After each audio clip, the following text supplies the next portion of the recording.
Hey everyone, welcome back to Apollo Art Analysis. In today's episode, we're going to be studying a piece by the established multidisciplinary artist known as Marco. And in this episode, we're going to be looking at this rather unsettling scene here. We're also going to explore themes of forgotten toys and the Dreamcore aesthetic. So let's jump right into it. So at first sight here, we're struck by a mass of stuffed animals just stretching endlessly beyond view here. Our first impression is one of shock due to the strange and even surreal sight before us here.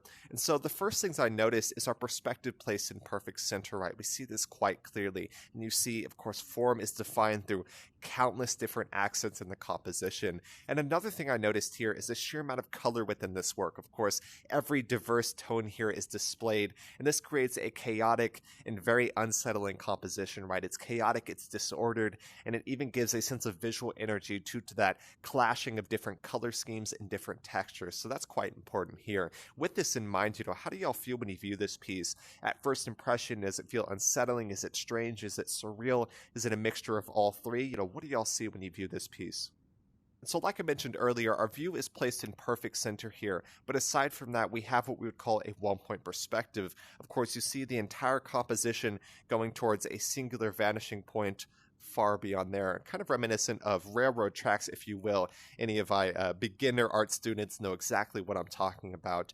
And so we're standing within what we would consider a liminal space. Liminal spaces are defined as places of transition, such as hallways, entryways, doorways, even stairs as well. Any place of transition is technically a liminal space. And these have also sparked what we would call the backrooms. And the backrooms really are, a mixture of liminal spaces with amateur photography and visiting abandoned places as well. So the kind of hidden or even forbidden nature of this display is certainly native to the backrooms here. I think that's incredibly important. And within this composition, we see countless stuffed animals, right?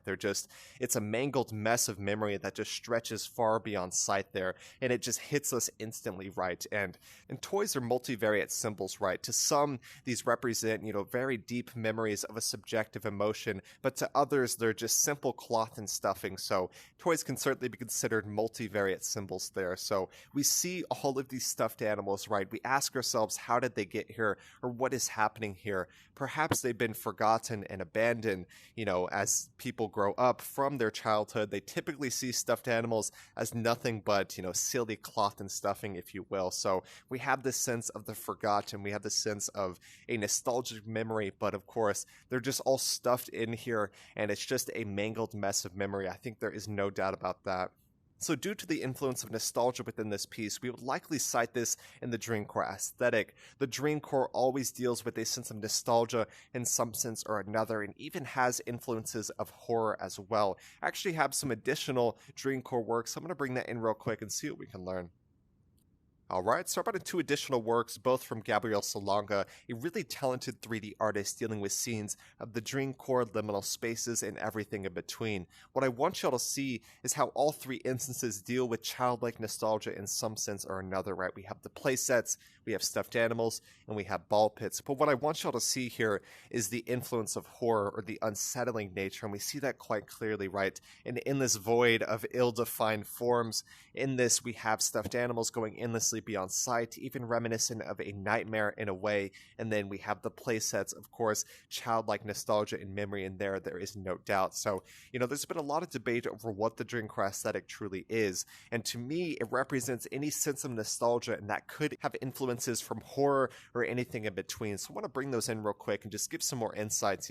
Some might say this is not a Dreamcore piece. What I would differ, right? This is Dreamcore due to the childlike nostalgia or childlike memory, but aside from that, it has influences of horror, so some might be confused on that.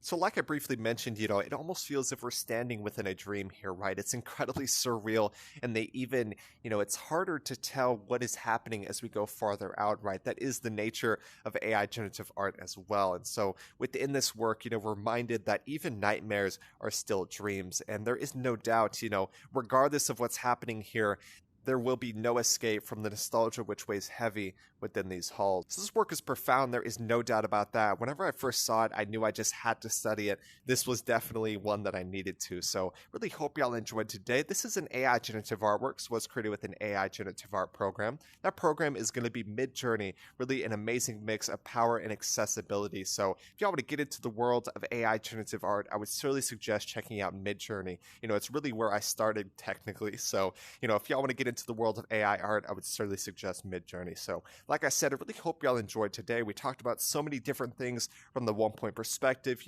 the kind of forgotten memory of lost toys, the influence of the Dreamcore aesthetic, some unsettling horror influence as well. So many different things we hit on today. I truly hope y'all enjoyed.